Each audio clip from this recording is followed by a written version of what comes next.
I'm curious of the mindset that you think got you there, or the people behind you, or the stories or inspiration that really got you there, or do you think it's your makeup that's just who you are?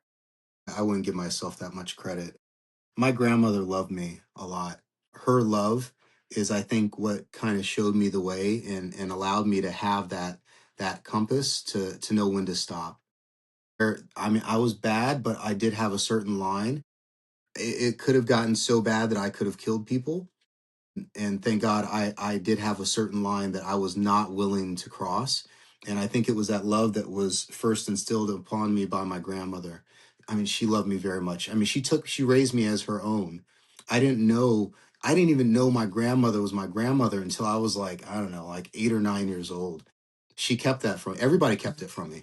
It's funny because there was this picture that I looked at for many years that was in this photo album of my grandmother sitting next to some white lady and then my aunt on the other side, and it's in this big basketball stadium for my other aunt who's playing basketball, and there's nobody sitting next to him. And I always say, who is this lady sitting all next to you? Who? I don't know, that was just somebody at the game.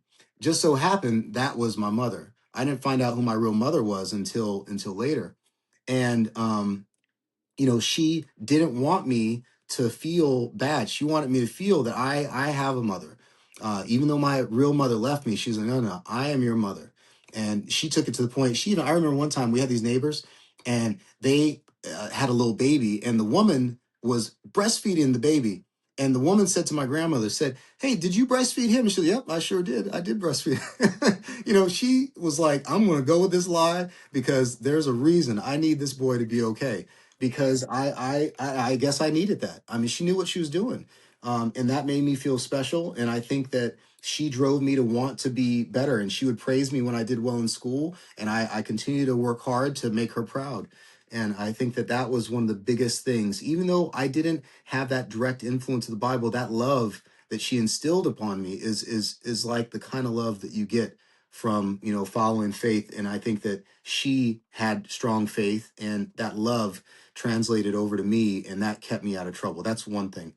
The other thing is, I didn't want to be, even though I love my dad and he turned his life around, he got off drugs and he became a good man, started a nonprofit. He did good things later in life. But the hell that I went through with him, I was like, I never want to be a bad influence to my child. And when my girlfriend got pregnant, I was like, whoa, I need to get my act together because I'm going to be in jail. Something bad's going to happen. I don't want to front. I don't want to act like I changed overnight because I had a lot of bad things I was doing. But that thought came into my mind. I can't be messed around like this, robbing people left and doing all these things. I have to stop this. So, I slowly started eliminating things so that I could try to be a better dad. One of the big role models that I had was a character. It wasn't even a real person. It was Bill Cosby from the Cosby Show. And I know he got himself into some mess. But look, his character on the Cosby Show, man, that character meant a lot to me. And the man himself, I went to a comedy show for him years later after I got accepted to medical school to say, "Hey, you really inspired me." And he's like, whatever. So whatever. His character, though, I can't take that away from him. It was a positive role model for me, and I wanted to have that type of life with that type of family.